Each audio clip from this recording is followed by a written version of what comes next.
Sylvester Stallone. And now, Jay Leno. From the humble beginnings of professional baseball, we bring you the Steroid Baseball Hall of Fame. I am Prince Balin. Fartag told me of your efforts against the usurper who tried to claim my father's throne. We need a strong leader now, someone who can stand up to the Assembly, someone who will rule, not persuade. They know Orzammar is divided now and has no time for them. It's made them bold. If I show the city I can eliminate such a threat, well, let's just say my position would be stronger. You picked wrong, Dark Knight. Riddle me this. What do you call someone who prevented a guard from turning into minced meat? Answer. Not you, Batman. So that's where you were, Odie. Where's Garfield? Knowing him, he's probably out somewhere having a wonderful time. I say, Phineas, great day to be doing squat thrusts and lifting our huge triangular iron weights. Welcome, mighty Urkin soldiers. The signing is over, Zim. Duh. This ends our presentation. Bye-bye. Hey, what's happening, Jeremiah and Zach? I'm just going to start with a listener question just because it seems like a pretty good way to start. We ask a lot of people how they got into acting and got into voice acting and theater and so on, but this person wants to know, who are your inspirations to drive you into acting or voice acting? Who has inspired you to become what you are? The person that probably most inspired me to be what I am, aside from my parents, but creatively, the people who inspired me to come out here and do what I'm doing is Adam West. I met him back in 1980 when I was a radio DJ in Sioux Falls, South Dakota. He came to town to do an appearance dressed as Batman, and I was always a huge Batman fan, and I met with him, and I interviewed him for my radio show a couple of times, and we hung out and had dinner, and I was asking him all kinds of questions about what is it like to live out here and, be in the entertainment industry, and he was very, very encouraging and accommodating, and we've remained friends to this very day. Since you've worked on Family Guy, where I know Adam West plays Mayor West, did you get to work with him on Family Guy at all? I don't know how that show records. I just know that it records mostly individually, where people come in and just do their lines, because so many of the voices is Seth MacFarlane. He has how he hears it in his head, and then most people just come in and just do their one lines, and then it all gets put together like a puzzle in the end. So I've been there when Adam has been there, but I've never really had any direct scenes with him. But it's pretty cool. If you see the movie that's running, I think, on Showtime called Starring Adam West, I'm in that, and you see he and I at the Family Guy studios getting ready to go in and do our things. So it's a lot of fun. But we do share a title card together in a couple of the episodes because of our names being W's. They go alphabetically, and the last two names that usually always pop up is Adam West, Wally Wingert. So I actually took a screenshot of that. This is what a nerd I am. I took a screenshot of it and actually had it printed onto an 8x10 glossy, and I actually framed it, and it's up in my room. I get to look at it every day as I head out the door. So it's kind of cool. just symbolic that dreams really can come true if you just put your mind to it. That's awesome. And it also leads into another question. This listener wants to know, since we know Family Guy and American Dad and all these other shows are the brainchild of Seth MacFarlane, who, well, seems to be several children inside his brain at the same time. Right. And I just want to know, what's it like working with someone as creative as him on, he's musical, he does theater, he's done movies, he's hosted the Oscars. What's it like to work with someone as him, and does he have any involvement in direct recording of those episodes and working with the voices themselves? He used to in the old days. Then he got really super famous, and now it's left up to guys like Steve Callahan and some of the other people, Rich Appel and some of the other people who are involved in Family Guy. They've kind of taken it over. And I understand that Seth pretty much phones his stuff in from wherever he's shooting or wherever he's filming these days. I don't know how often he actually goes into the office anymore. But the last couple of times I've been there, he has not been there. But I think he manages to phone his stuff in from somewhere else now. Must be nice. But the people there are really, really cool, and I really enjoy working with them. So it's fun to actually go in and hang out with those folks. And, when it comes to Family Guy, you've done a lot of little roles in the episodes. When they come in, do they have you do the usual where you can do, I believe it's 3 voices you can do up to, or do they just have you come in and do 1 or 2? No, for Family Guy, because their budget is so large, they don't need to have the three voice thing. Normally, when you come in, you just do 1, and off you go, and it's usually just a couple of lines, and they pay an enormous amount of money, and off you go. It's pretty great. Must be nice having that kind of budget for animation. Exactly. Wow. I just wish I worked on the show a little more, but when I started working on The Tonight Show for 4 years, I wasn't as available as I used to be for their stuff, so I wasn't able to go in as often. And I think they've, for the most part, moved on to other guys who are more available. And now that The Tonight Show's over, I'm like, hey, hi, I'm still here. But I think they've got their crew of guys now that they use, and that's fine. But every once in a while they'll call for like some specialty voice or something, and I'll go in and do the voice of Austin Powers or some other thing or whatever. So it's pretty cool. So The Tonight Show, you just mentioned that one where you got to be the narrator for Jay Leno for 4 years. How did that gig begin? Was it an audition for that one, or did they find someone to do it? Like, I don't know how you become a narrator for a show that's that big on primetime television. Well, it was just kind of a fluke, actually. When Conan O'Brien first was given The Tonight Show back in 2009, they didn't want to lose Jay, so they gave him the primetime show, the Jay Leno Show, so he wouldn't go get another late-night show on ABC or wherever. So they said, well, we want you to stay in the NBC family, so we're going to give you the primetime show. Remember the famous Jay Leno Show, the primetime experiment that they did? And for like a couple months? Yeah, for like 7 months, yeah. So I became the voice of the show for that. And I thought, well, this is kind of fun. This is really great. And it was 5 days a week, and it was 1 hour a night. And I thought the show was really good. I thought that it was rapid fire, and it was a lot of fun because it was prime time. The energy had to be a lot higher than it did during late night. So I thought it was a lot of fun. And they knew that they didn't want to do the old in-studio announcer Ed McMahon sidekick thing. I don't think Jay was ever a fan of that anyway. I think he likes to work alone because he's a stand-up comic, and that's kind of how he rolls, is he just likes to be out there by himself. And I believe that having a sidekick throwing him comments randomly kind of screwed up his timing. So they said for the Jay Leno Show, they were just going to have a voiceover guy, never seen, do the voice of the show at the top, and then do the bumpers at the bottom of the hour.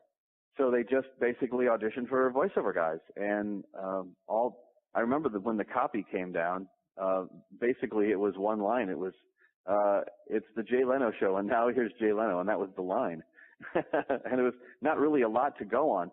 Sometimes you get auditions, and it's 2 or 3 pages of stuff, and it's like, are they really going to listen to all this stuff, really? And you sometimes are doing this going, they've way tuned out by now, so if you don't grab them in the first couple of seconds, then they turn it off and move on. But this was just one line, so I said, all right, well, what I think I need to do, since it's only one line, is to do this about 13 different ways, because they didn't really have any direction as far as what they wanted. So I did it low, I did it high, I did it loud, I did it fast, I did it soft, I did it casual, I did it laid back, I did it, all kinds of stuff. So they had in-person auditions based on all the auditions that they had gotten in. And there was 4 people. It was myself and 3 other people. One was a woman, and there was 2 other guys. But they wanted a really super low voice, like a Barry White, like, hey, and now it's the Jay Leno Show. And I thought, well, that's kind of weird. That's not really me. I'm not sure why I'm here, but okay, I'll do it anyway. So they cast somebody as the voice of the show for the test shows. And that went on for a couple of weeks while they kind of got their format down. And then they just realized that the voice that they had chosen was not directable. They were having a hard time kind of directing him to a bunch of different places, because at that point they were experimenting, I think, with what they wanted it to be, and they didn't really know. They conceptually thought that maybe a lower Barry White voice would be good. But then once they got it there, they realized, well, it's kind of one note. We want a little more variance, a little more variety, a little more range. So then they brought me back in literally 3 days before they went on the air, and then cast me the night before they went on the air as the voice of the show. And it was kind of wild. I'm like, oh, okay, well, this is pretty cool. So, and I had done work like that in the past, so I was very familiar with the schedule and kind of how the thing went. Strangely enough, I was cast as the voice of the Keenan Ivory Weigh-In show, the short-lived Keenan Ivory Weigh-In show back in the late 90s. But the roles were reversed. I was the guy who got hired for the test shows, and by the time they actually went on the air, they had said, well, we want a female, so they had hired her, who ended up being my good friend, Angie B. They hired her for the show, literally the night before they went on the air, and I wasn't the announcer anymore. But it was just funny that this time the roles were reversed. So I had that job for 7 months, and then it sounded to me like they were not happy with how things were going. NBC was completely happy, as I understand, with how things were going on the Jay Leno show, because he was getting the ratings exactly as they had expected, but they just weren't getting the kind of ratings that they were used to with primetime one-camera drama shows or sitcoms. But they said, no, we're making money and it's fine. It was the affiliates who were complaining that, we were having weak lead-ins to our evening news because nobody wants this talk variety show, in an evening primetime slot. So at that point, I think Conan's ratings weren't so hot on The Tonight Show, and NBC decided that during the Olympics in February of 2010, that they would switch Jay back to The Tonight Show, take Conan off because he'd literally tanked the ratings, and that's a fact. I mean, I'm not saying that off the top of my head. He really did. He lost about half the ratings that Jay had left him with. And after 7 months, if the guy ain't getting ratings, you kind of got to go, might have been a bad idea. So they gave The Tonight Show back to him, and he just had such a short amount of time to make the transition between the two, because it was only the 2 weeks for the Olympics. All they basically had time to do was futz with the set just a little bit, move some things around, change some lighting, and change some formatic things. But basically the staff, they all kept the same. And I said, well, nice working with you guys, because I'm sure, it's the Tonight Show. You're going to go back to the whole Ed McMahon, in-studio announcer thing. And they said, no, Jay likes it kind of the way it is with just the voiceover guy, so you're going to be it. I was like, what? I'm the voice of the Tonight Show? It was hard to believe. It was really, really a dream come true, having watched years and years of, Carson, with my dad, who loved the show. And I thought, wow, this is really great. So I did some research and found out that I was only the 7th full-time Tonight Show announcer in history. And that's a very small list of guys, and the only one to ever do it purely as a voiceover actor. As a voiceover. Wow. So when you did that sort of narrator thing, did they have you in the studio when they recorded, or did they just send you lines and you send them to them? Oh, yeah, every day I had to show up at a certain amount of time. I couldn't be sick. I never missed a Tonight Show. I missed one Jay Leno show because I had a really bad cold. But I never missed a Tonight Show, and I'm very proud of that fact. All the Tonight Shows with Jay from 2010 on to the end was me, and I'm very proud of that fact. Wow. Awesome. Yeah. So, Zach, I believe you have a question that works right into this. Well, yes, actually, the dream come true segues in nicely, because I was wondering, as you mentioned very early on, that dreams come true if you put your mind to them. And when people say that, I always agree, but I'm always curious what it means for them personally. So for you, what does putting your mind to something really entail? Sacrifice. That's the word. Sacrifice. You have to sacrifice a lot. A lot of people are like, I want to come out to L.A. and I want to be an actor. They think it's easy, but it literally takes about 10 years to really get rolling on anything. I mean, it sounds weird, but it really does literally take about 10 years. I didn't really start rocking until I had been out here about 10 years. I had wasted, a fair amount of time on my way there, but I looked back and said, well, I'm doing what I want to do full time now. And I literally kind of got here, in 1987.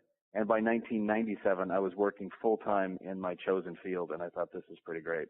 But it does take a lot of hard work and a lot of sacrifice. And I keep telling people, if you're going to move out here and you're going to do this, you have to literally be a Jedi. You have to be of sound mind, sound spirit, sound emotional state. You have to be psychologically fit. You have to be physically fit, mentally fit. All of that you can't have any weaknesses. You can't come out here and go, well, I'm just going to party really hard and just have some fun and be a star in show business. It doesn't really work that way. It takes a lot of sacrifice. And I've had my my fair share of sacrifice with, moving out here to a town where I didn't really know that many people at all, having to give up time with my friends and my family back home. But it all pays off if you stick to it. It's called stick-to-itiveness, and you just have to stick to it. But you really, really have to be trained like a Jedi and you have to be strong in every sense of the word. You cannot have any weakness. And it's a weird, strange thing, but if you can stick to it, it'll work, and you'll be happy in the long run. But it's not the immediate gratification that a lot of kids, a lot of young people like today. It's because they like immediate gratification. They want it now, and it just doesn't happen that way. Amen to that. And I guess you made references to Jedi there, so that probably lead into a next bit of fandom, since there's a lot of people who just a little bit are Star Wars fans right now. Mm-hmm. Just a few million. A few, yeah. And you've gone to work on some of the old LucasArts games now that LucasArts is no longer around. That being I believe Starfighter 1 and 2 and Bounty Hunter. I'm assuming from your references to Jedi that you're a pretty big Star Wars fan. I do like it, yeah. I not enormous, but I do enjoy it. Of course, I was old enough to be there when it first opened up in 1977, and I saw it about a dozen times in my theater. And it was the biggest thing. And for people my age, and we all, wanted to be Jedis, and I wanted to be Darth Vader in the worst way, and I wanted to, basically, get a Darth Vader costume, and my dream was to get the Darth Vader costume and walk around the shopping mall, and I don't know why. So what was your reaction to another dream that eventually came true? I did get a Vader costume, and I did do appearances as Vader back then, and it was pretty cool. This is before cosplay was kind of commonplace. This is before people could just go online and order pieces for their Vader costume. I had to make everything by hand, and I had some of the engineers at the radio station I worked at help me with the blinking lights and that kind of thing. So I was doing cosplay before really anybody else was doing cosplay. I still say, and I have yet to be challenged on this, that I am the very first Adam West Batman cosplayer in the world. I don't think there was anyone else that did it before me. There were other guys who were hired to put on the suit and go do appearances. But as far as fan cosplay, I had my suit in 1981, and I made an appearance with the Batmobile at the World of Wheels in Sioux Falls. I've got photos to prove it. Because when I met Adam in 1980, I looked at his costume and I said, I think I could make one of those. And just from memory and looking at Viewmaster reels, I had my grandma and my mom help me make the costume, and I would wear it all the time. And I don't think a lot of the other cosplayers started doing it until probably the mid to late 80s, but I had scooped them by, I think, about 4 years. So, yes, I'm a proud former cosplayer, and had done my fair share of Darth Vader work and Batman work and even Superman for a while there. So a listener question, they said, having seen you perform somewhere before, they said they've seen you perform before, and they just want to know, which were you more excited for, working in the Star Wars universe with Star Wars games or working in the Arkham series? Well, the Arkham series is, to be the Riddler, to be such an important character in the Batman lore is just, that's a gift beyond belief. And I wish there was something else I could talk about, but I just cannot talk about it yet. But when I can, I'm going to shout it from the mountains, because it's an even cooler thing than what the Arkham thing was. But it's one of those another dream come true type of things. But when I'm able to talk about it, I will let you know. Fantastic. Because it's pretty amazing. But getting to be that character, such an important character in the Batman universe, I think is second to getting to be Batman himself. And plus to be able to create kind of a new incarnation of that character that hadn't been done before. Because when they sent out the audition guidelines, they said we don't want him to sound anything like the Joker, because there's already confusion between the Riddler and the Joker anyway. He's got to sound completely different. We want him to sound not like Mark at all. We want him to sound almost kind of like a game show host as he's taunting Batman through these many traps and these many tests that he has to go through. And I said, I know who this guy is. So I kind of threw together a hybrid voice of a couple of people that I liked. One was an actor named Michael Dunn, who was in the old Wild Wild West series that had a beautiful lilting way of saying the most horrible things that he was going to do to James West and torture him and be a bad guy. And then I coupled it with the voice of a community playhouse director that I knew back in South Dakota, who just was so impressed with how he sounded. He just loved hearing himself talk and would chew on every word, and he was quite arrogant. And I thought, that's really who this guy is, because he would chew on his words, and he would just love hearing the sound of his voice coming over those loudspeakers, and he would relish in having the power. So between those two people, I threw together a thing, and it ended up being the Riddler from Arkham Asylum. Well, well, Dark Knight, what have we here? You cannot beat me, Batman. And sometimes he would go into those dark places where he would go out of his lilting way of speaking and just snap and just go into, like, you are mine. He'd go into those really creepy areas. So he's really indicating that this guy is a very sick man. And have you ever gotten fan mail from fans who blame you for all the puzzles that just happen to be in those games that take... The Riddler part takes a long time. Yeah, if you try it's great because I love when people say, oh, I hate you so much, but I love it. They love to hate the Riddler, but because he's so annoying and he taunts them as they go through the games. But yeah, it's one of my favorite things to hear is that I loved you as the Riddler, but I hated you as the Riddler because I hated all those puzzles and all the stuff I had to get through to. So I thought, yeah, that's pretty great. That's a true sign of mission accomplished. And as the Riddler, you stood out in the game, which is really Mark Hamill and Kevin Conroy, or at least Arkham City. It's really Mark Hamill and Kevin Conroy's magnum opus. Sure. They were at the top of their game, and you stood out in that game, which is, well, pretty hard to do. Oh, well, thank you very much for saying that. I appreciate that. And one of the highest compliments I got was from Mark Hamill, saying, wow, he was really impressed with the work that I'd done, and he would even bring it up with the producers when he would go in and say, wow, Wally's really knocking it out of the park as Riddler. And just to have that kind of praise was, again, dream come true area, folks. But have you gotten to work with Mark Hamill before you got to work in Arkham, though? Twice, actually. I worked with him on Avengers Earth's Mightiest Heroes. He was Claw, and I was Ant-Man, Hank Pym. And we had a couple of really great scenes together. That was the first time I had worked with him, and I was, of course, nerding out inside. You can't do that outside. You can't let it show, otherwise you'll never work again. But, who works with Mark Hamill and doesn't nerd out inside, If you don't, then you're not a human. You're not alive. You better check your pulse.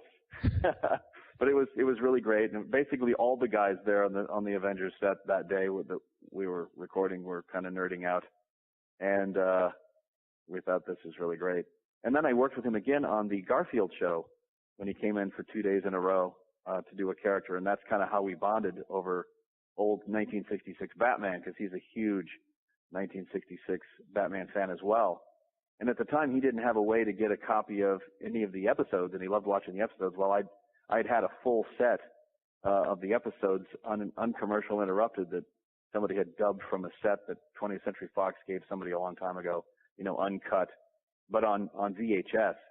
So this person that I knew had made a setup for me of all 120 episodes. So I said, well, I'll just give you my set, and I'll get another set, and you can have mine. He thought that was really the coolest thing, and kind of bonded over that. And he said, yeah, if you want me to sign anything, or what can I do? I'm like, no, you don't have to pay me, just but if you want to sign some stuff, that'd be cool. So one day he came over to my house and we just sat here, and he just signed a couple Star Wars things, and he toured my place and took a look at all the stuff I have in the house on display here, and it was pretty great. So yeah, every once in a while I get an email from him and we'll chat about stuff, but we just never talk about Star Wars. But we're mostly talking about how great an episode of the Batman TV series from '66 was, now that we're seeing it on Blu-ray, and how incredible the prints look and that kind of thing. Just basically, he's a nerd like everybody else, which nobody, I think, really knows. Yeah, well, I've heard him, geek out about like old school monster movies for crying out loud. He'll talk about all those, and occasionally you can get him to talk about Star Wars, but you can probably get him to talk more about Batman than you could Star Wars sometimes. Yeah, he actually told me he doesn't get Star Wars. He says, yeah, I don't get it. But he just gets lots of money from it. Yeah, one thing he really does like is the Svengoolie show on, I think, MeTV on Saturday nights, where he runs a bunch of the old shows. He loves that show, and because they play all the old TV shows, all the great monster stuff, and he is quite fond of the old monster movies, and we talk about that as well because I'm also a huge fan. So it's pretty great. Yeah, but you get into this business because you are a fan of this. I don't really know anybody in this business who got in because they hated cartoons or they hated voiceover or they hated, you get into building bridges because, hey, you kind of like how bridges look and how they work. And that's what inspires you to get into being a doctor, is because you like, checking heart rates and doing that sort of thing, because you get into that as a kid and then you say, oh, I'd like to develop this. So yeah, I know very few people in this industry who actually hate the entertainment industry. Okay, Zach, I'm going to unleash you to talk about one of your favorite shows ever. Yeah, because you were mentioning fandom and geeking out, and one of my favorite shows ever is Invader Zim, and you played a pretty prominent role in that. Right. So I have to ask... Welcome, mighty Arkansas soldiers. Well, how about a sandwich, Zim? I was just going to ask how you came up with that voice, because I love the Tallists, and Red is hilarious. So. Oh, thanks. Yeah, they had... What was really strange is I had originally been cast as Purple, and then another guy was cast as Red, but just before they started recording, the guy who was cast as Red decided to move to New York, and they lost him. I don't even know who that was, but then they got Kevin McDonald, and they said, well, we'd rather have him be Purple, and then we'll have Wally do Red. And they said, well, we want Red to be real kind of snarky and kind of snotty and with a New York accent. And I said, well, I don't want to do it with a New York accent, because that doesn't necessarily mean snarky and snotty to me. That's kind of an insult. But I'd like to give him kind of a slimy, kind of just dripping with oil kind of voice where and it's nasally, and he's kind of sliding around. Well, Zim. So it just sounded kind of oily and creepy to me, and I thought, that's pretty cool. And then Jonan would always kind of speed it up anyway, the voices, so they'd sound a little high-pitched. So it was pretty funny hearing how the voices would come out sounding eventually. But Kevin McDonald was hilarious in that, and we had just oodles of fun on Invader Zim, and Horvitz just out of control funny. I'm guessing the blob in that show was pitched up. There was an episode where you played like this little blob creature that Zim finds when he's getting fused with like all these little various mundane items, and he's got like this high-pitched squeal, and I'm like, that's got to be pitched up now that you've said that. Oh yeah, no, he would pitch up almost the entire show, I think, just because Jonan personally found it very funny. Oh, it's hilarious. Yeah. So, that show, I know, Horvitz and you all probably had a blast, but did you guys ever think while recording it, ask yourself, is this actually for children? Because I know watching it when I was growing up, I thought it was hilarious, but then anytime my parents saw it with little kids, they're like, turn it off. Yeah. Well, that was why the show didn't last, was because they wanted to sell, this is my understanding, Nickelodeon wanted to sell Pop-Tarts to 5-year-olds, and the people that were watching it were 10, 11, 12, 13. And they're like, well, we don't want to sell Pop-Tarts to 13-year-olds. We want to sell Pop-Tarts to 12-year-olds. And they said it's just not appealing to the demographic that we want to appeal to. But luckily, we got a couple seasons out of it, and we got some really great episodes that are going to live forever. And now we have the comic series, but it probably will never be produced as a series anymore again, or a film. But Nickelodeon owns the rights. So its cancellation is kind of like how what's a recent one? Jared Wiseman's show, Young Justice, was canceled because too many females were watching it, and they wanted males to watch their superhero shows. Yeah. It's very weird that the criteria that networks have for that sort of thing. But again, it's their business, and they know what they want. And if they're not getting it, then they've got to make some adjustments to make it so it delivers what they want. So it's their business, it's their money. They can basically do what they want, So, do you have a favorite episode that you've been record, or a favorite part of an episode that you're able to record for that one that at least that stands out to you? Of Zim? Yeah. Well, I like the very first episode, and then I also like Postulio. That seems to be one of my favorite ones, where he has the zit growing on his shoulder, and he decides to give him a personality. And I mean, who among us really haven't named our pimples? I mean, really. Yeah. So it's so brilliant. Just tapped into a whole part of growing up and being a preteen, and that whole. I just thought it was really, really hilarious and just sick in a lot of ways, but delightfully sick. And when I was watching this with she was my fiance then, and now my wife. But when that episode came on, I had an infection that had to be taken out with surgery, and I had named it Geraldo. And she saw that episode and says, "You need to stop watching this show." Right. I named it first, and I think she stopped once she got to that Lice Queen episode. Oh, right. Good Lord. Yeah. No, it's all great stuff. Very few, and you know what? I like the More Toaster Soul Stealer. Nobody likes that episode, but I thought that was really funny, and I love when he asks, "Do these rubber pants make Morto's butt look big?" I just thought that was so funny that here's this creature from, and we couldn't say the underworld because Nickelodeon wouldn't let us. We had to say I am from the place beneath the overworld. Oh. Because they wouldn't let us say underworld. And so here's this demon that comes up, but he's worried about, his figure. I just thought that was so funny. Still makes me laugh even today, so there you go. Where he keeps demanding ice cream to charge up his power, and then he uses it to give himself something really stupid at the very end. Yeah, and he likes puppies, which I thought was really funny. Yeah, no, it's roundly hated by all the Zim fans, but I don't know. I'm sticking with it. I think in the future that's going to probably be one of the ones that people say that was just random and bizarre and weird. But Zim's hardly in it. That was the problem. It was mostly Dib and Mortos, and I think people just wanted to see more Zim, but whatever. Well, I can say another one of my favorite episodes is the one where they keep on going around a field trip and they keep on seeing the room with a moose. Yeah, exactly. And they keep passing the moose. Yeah, was that Moose with a View or Room with a Moose. Room with a Moose. Room with the Moose, right, Room with the Moose. Yeah, hilarious. Yeah, so that was one of my those were fun days. Great group of people. So, would you say that show is the most, not the best, but like the most fun you've had working on a show, or is there other shows that you say were equally or perhaps more fun with at least the people you got to work with and just how madcap the show was? Well, it was pretty madcap, but the Garfield show was also pretty madcap. When you get guys like Greg Berger and Jason Marsden and Frank Welker, oh my gosh, and Stan Freberg and June Foray in the same room, look out.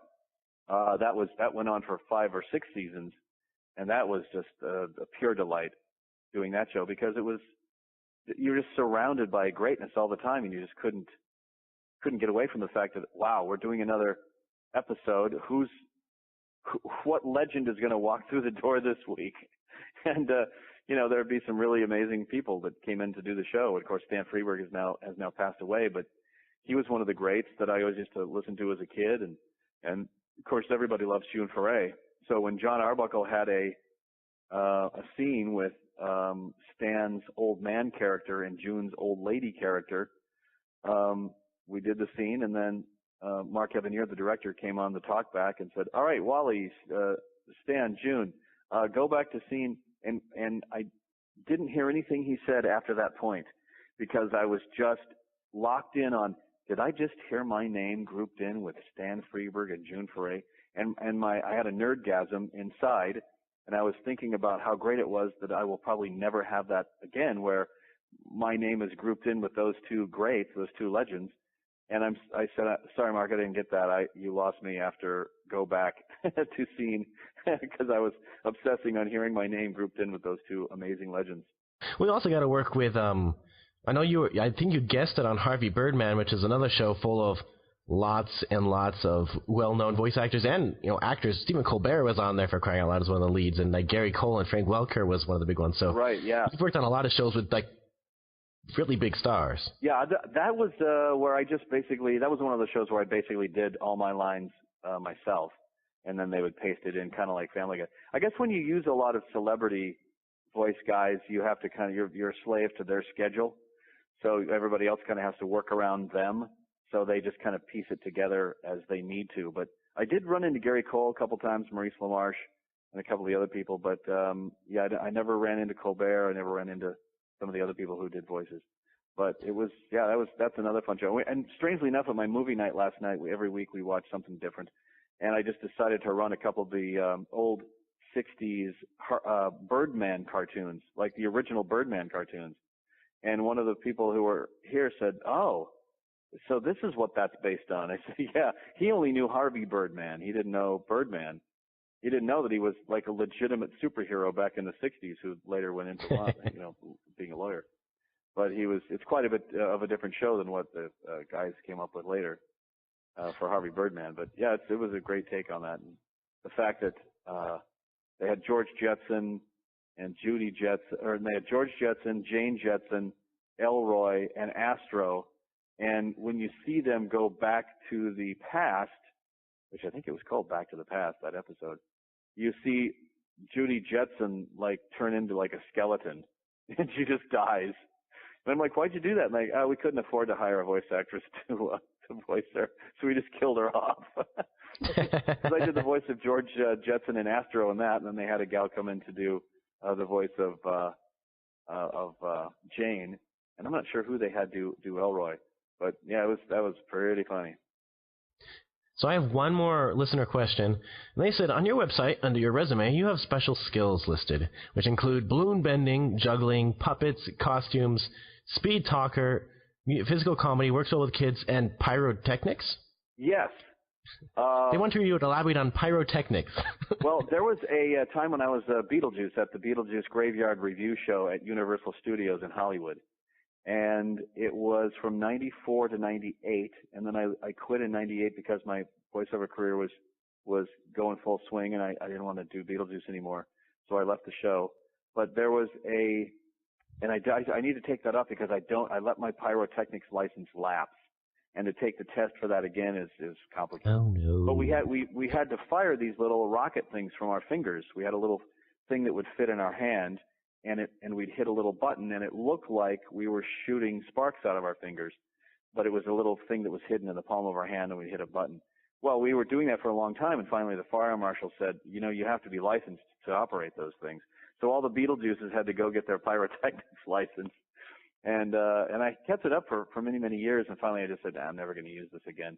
So I just let it lapse. But I should have kept it going. Actually, I don't know why I let it lapse. But yeah, that's why. And I need to probably take that off. Well, it does look really cool. I'll replace that with target shooting because I'm quite good at that now.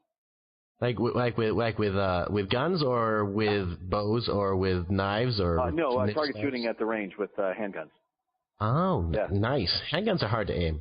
I'm good with a rifle. I'm not good with a handgun. It just depends on the type of handgun you use. Some are better than others. I bought a Walther PPK that's older and it was used, and I cannot get that to shoot straight. It just goes low and to the left, no matter where I'm aiming. And I'm aiming right on. I'm doing everything right, but there's something wrong with that gun. The sights are off or something. I've had the sights pulled. I've had everything done with it. And so now it's basically just a display piece hanging on the wall in my James Bond collection. Other than that, because it's just no good as a gun. So I'm like, yeah, you're not gonna be any good. And if push comes to shove, and I really need to use it for personal protection, you're not gonna be much of a help. So I retired it. Okay, so last question we ask every guest. We're going to give you the soapbox to promote your website, any upcoming appearances, anything that you can actually talk about that's coming out soon. I know you've done theater and stuff. Anything you'd like to promote right now? We're going to give you the soapbox to promote away, or if you just want to give a shout out to listeners. Okay, I'll try not to get too many subs in my voice when I talk about soap and the soapbox. Okay, I got that soap on me now. Yes. There were some guys who came over. I used to work with them on The Tonight Show. They came over to my house, and they saw my collection, the museum in which I live called Planet Wallywood, kind of like Planet Hollywood, but like Planet Wallywood. And they said, "Wow, so what is this piece here? What is this piece here? Where'd you get this? How'd you get this?" And I had a story basically for every piece that I have in my collection. And they said, "You got a show here. We should do a show about this." I said, "All right, sure, whatever." So when The Tonight Show ended and we all had plenty of time on our hands, they brought some equipment over, and we did a shoot for the opening titles, and then they came over to do a test show and set up some lighting things and figure out what they wanted to do. And just a couple of weeks ago, we actually filmed our first 2 episodes of Wacky Wally's Vintage Toys. We're going to start out with 10-minute episodes of just basically focusing on each episode. We'll focus on one piece in my collection. And I'll talk about how I acquired it, what it is, its collectible value, and sometimes we'll have special guests come in and talk about stuff and do crazy stuff. And it's pretty wacky. And we shot, like I said, the first 2 episodes. They went very well because we had scripted them and gone over and over and over and over. And, you know, this could have gone on for days and days and days. But luckily, because we were prepared, it only turned into like an 8-hour shoot. So if we can shoot one 10-minute episode in 4 hours, that's moving pretty well. They were pretty organized, and they had a lot of guys to kind of help out. The first 2 episodes will be, episode 1 will be about my Iron Man collection. I have 2 Iron Man busts. One is an actual classic Iron Man helmet done by Factory X, and the other one is the sideshow Iron Man Mach 2 bust that they used in the first Iron Man movie, and it's signed by Robert Downey Jr. And that's the first episode. Second episode is about this ginormous Pinocchio marionette that I bought, one of only 200 made, and very few of them are still in existence.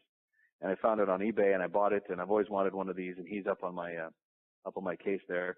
And I had a former Disney animator, Ruben Procopio, who's a friend of mine, come over, and he sketched Pinocchio, and we talked about his experience with the Disney studios, and we talked about the marionette and everything. So if you collect toys, or if you're into any of that kind of pop culture stuff, you will love Wacky Wally's Vintage Toys. We are on Twitter and Facebook, and I think it's facebook.com/Wacky Wally's Vintage Toys, and I think Wally.Wingert on Instagram and all that other stuff. So just poke around Wacky Wally's Vintage Toys. You'll find it. Subscribe, join up, and you'll be notified when the episodes get put up. And we have 8 more episodes to shoot, and we're going to put them up and see how they do. And we're very excited, but they've already got another 10 episodes planned after that for other pieces that they want to talk about. So that's a project very close to my heart, because if there's one thing I can talk about for days and days and days, it's vintage toys and collectibles. I love it.